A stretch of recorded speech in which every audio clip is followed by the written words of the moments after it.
We are on a cusp of a new artistic cycle, a cycle that lasts around 165 years.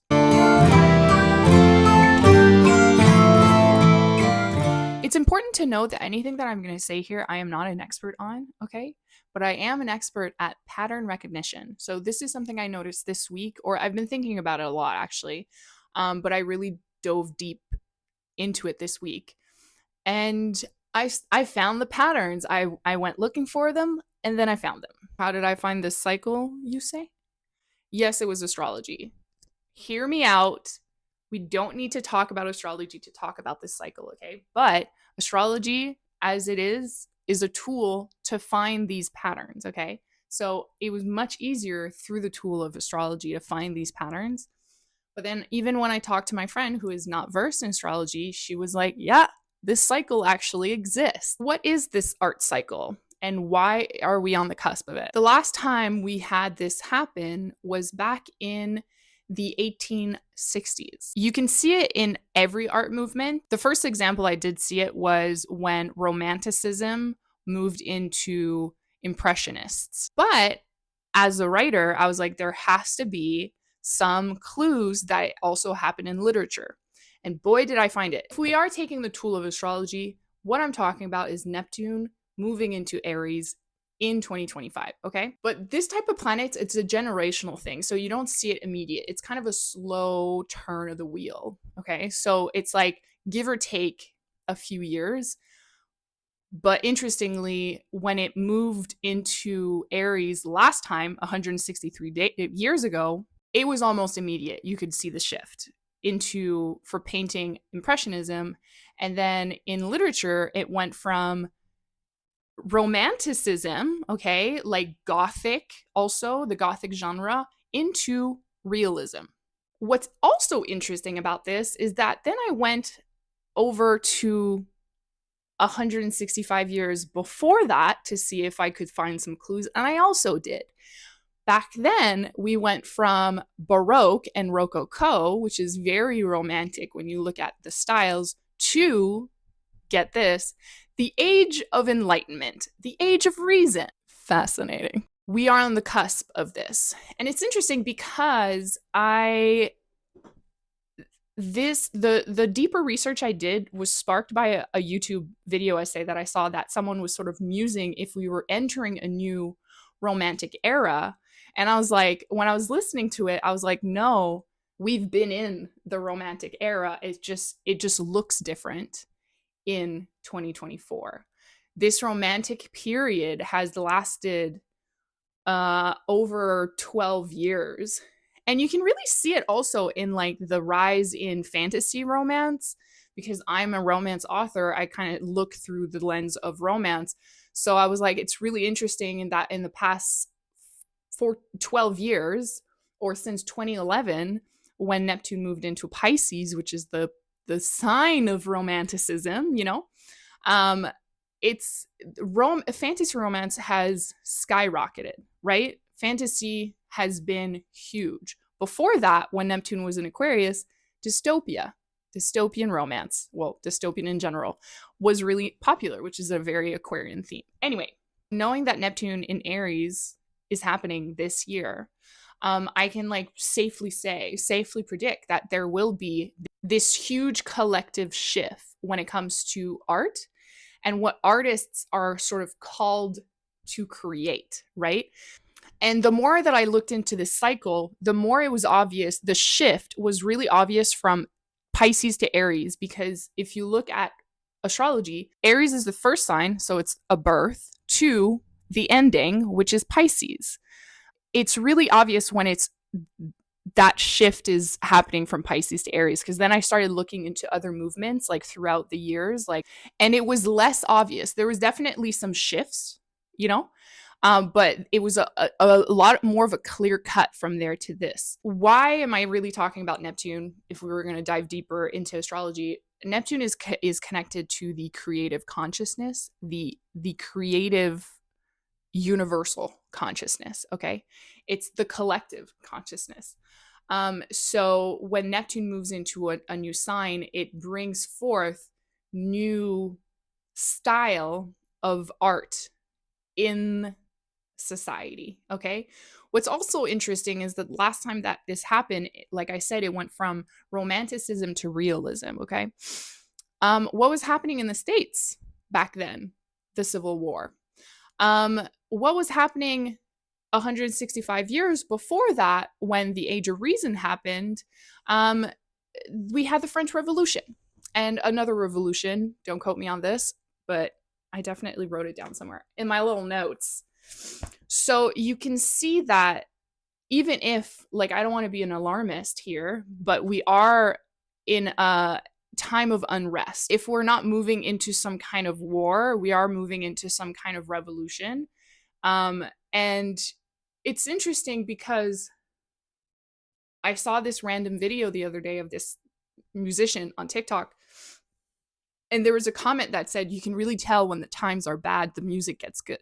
I think that's also what's happening now, is that artists are called to express what's happening in society, right? We, even if it's unconscious, we're tapping into, I'm a big believer that, like, all artists, inspiration comes from outside of us, it's a sentient thing that's just moving around, it has it has its tentacles in all the pulse of everyone, and then we can sort of like bring it down into like the vessel, and then we're creating something out of it, right?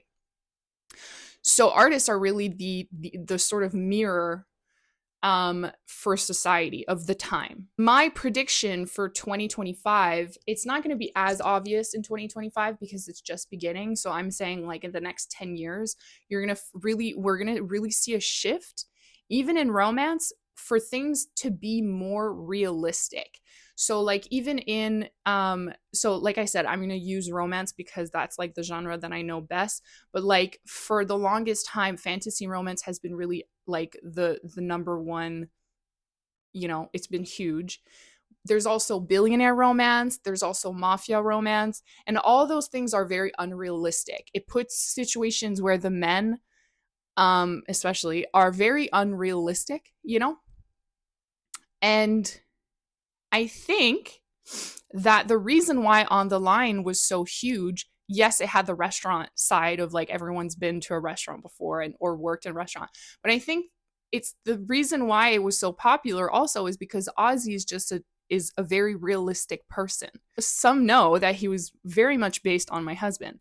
Even me as an artist, I can almost feel the call to move away from dark romance that is a lot more like unrealistic to something that has a little bit more realism to it, right? So even I can feel it in my own sort of like inspiration. Even the book that I'm writing right now, in the same universe as On the Line, the whole point is to create blue collar men, blue collar boys. So this guy's like a construction guy, you know what I mean? And I can really feel, when I've been writing this book, I can really feel it in myself where I'm like, oh, this is the stories that I want to write more, that has to do with realistic situations, and not just writing something just to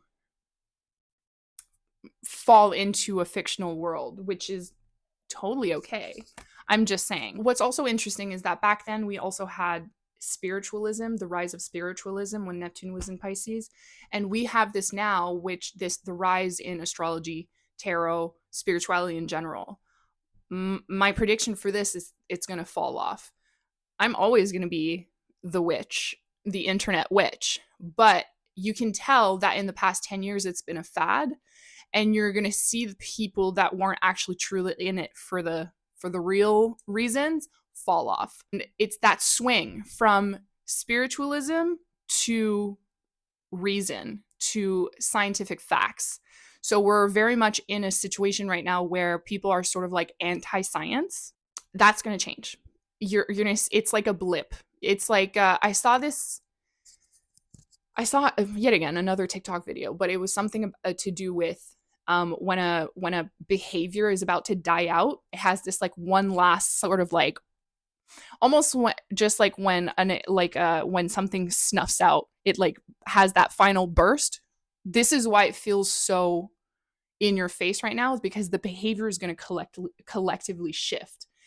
Those behaviors are slowly dying, but they're in your face right now because they are in their final burst of life. Well, I am not 100% pro reason only, science only. I am a spiritual person, but it will, I think, help with the misinformation. And I can guarantee that the cult like thinking and sort of the like all that shit about vaccines and stuff, all those things, the fear, that's all going to sort of slowly die away or slowly shift into something a lot more reasonable. Back to literature. If you take 1860s, for example, right when romanticism was sort of like in its final days, you have books like Frankenstein, where the characters are in essence a representation of a specific idea. It represents something, right? Versus realism is more about character-driven books that want to explore the characters as the multifaceted human, right? So we went from, let's say, Frankenstein, okay, to something like Crime and Punishment. Russian literature was during that time where I've never read Russian literature, but I've heard a lot that it has to do with like really focusing on the mundane, right? So let me read you a quote from William Dean Howells, which is, of what I've come across, is one of the founder of realism. Yet every now and then I read a book with perfect comfort and much exhilaration, whose scenes the average Englishman would gasp in. Nothing happens, that is, nobody murders or debauches anybody. There is no arson or pillage of any sort. There is not a ghost or a ravening beast or a hairbreadth escape or a shipwreck or a monster of self-sacrifice or a lady 5,000 years old in the course of the story.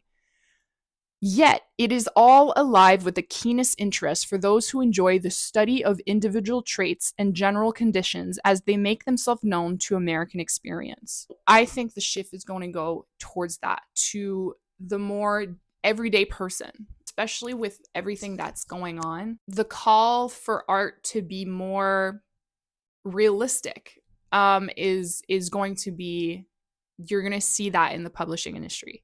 You're going to find yourself, there's also going to be this like back to nature, like in the Impressionists, when it went from romanticism to Impressionism, you had this call to go back to nature. It was the first time that they could take their paints and stuff, I can't remember why, and go into nature and paint outside. So there was this revival of just the natural landscape.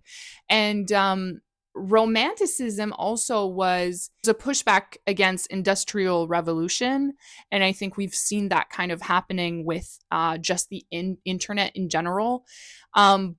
But our back to reality, I think, is also has to do with AI. In our day and age, I think that's the huge thing, is that people are, and artists specifically, are sort of moving away from AI and want to find art that is human, that is realistic, that you can easily tell that it was made from a human. I'm just looking through my notes. I wrote prediction, hard pushback to reality, more tangible ideas, rise of atheism and scientific fact. In a broader sense, even anti-intellectualism is connected to romanticism. A social attitude that systematically undermines science-based facts, academic and institutional authorities, and the pursuit of theory and knowledge. This is not going to last. Especially because there's proof in the pudding. There's proof in history that we swung right into the age of reason when the cycle started again. I'm starting to have faith, guys. That's pretty much everything I have to say about it. This video was more kind of to spark an interest into thinking about it yourself. I'm never the voice of expert. I am a generalist through and through, so I just like to research these kind of things. The thing about inspiration is that it, like I said, it comes from beyond. I find it really interesting to observe that through society and what type of art is starting to go viral. Like not too long ago on TikTok, the movie Dinner in America went viral. And this movie was very, very first super indie. And it was all about this sort of like very like normal punk guy, right? And all the girls were like, oh my God. I think even in romance, you're going to start to see like less of the like perfect abs and 6'5", super tall and blah, blah, blah, right? And why am I screaming? And like more of like a realistic sort of portrayal of romance, which I'm really interested in. I'm really fascinating to see sort of the shift. It's just like now I'm just noticing everywhere just like how they're saying the millennial brands that were really big back in the 2010s, romanticism, um are dying out on Instagram because it's too perfect. It's too cookie cutter, and there's no it, it's too curated, right? Which is very, let's put that into the romantic genre. Aries is like, if you think about why this is shifting, Aries is all about just breaking the mold, being very unique, and burning burning a hole in what was the status quo and sort of like, straight ahead. And then I was in the comments of that video of the person being like, yeah, those brands are sort of dying out because they can't keep up, like everything's curated, blah blah blah. And someone was like, yeah, it was from the shift from Instagram to TikTok, which TikTok is all about being realistic, right? This like imperfect representation of the human experience. So you can already see the shift. I saw in a video the other day something interesting that the guy was like, the medium is the message. So it's like also like, what are we consuming? What apps are popular? It went from Instagram to TikTok. Now let's see where that goes. I'm actually pretty stoked about this shift. There's a lot that if I take it in vacuum, okay, because a lot of shit is going to go down that has nothing to do with art, right? But art is a way to fight back. It's a revolutionary act. And I think a lot of artists are going to be called into stepping up and stepping into that sort of place. And it's really important. It's really important to have a voice right now. It's really important to have a voice of reason right now. I think that's pretty much it for this little brain dump. And if you like this type of video, please give it a like and subscribe, and I'll see you next time. What was that? What was that salute? Anyways, bye.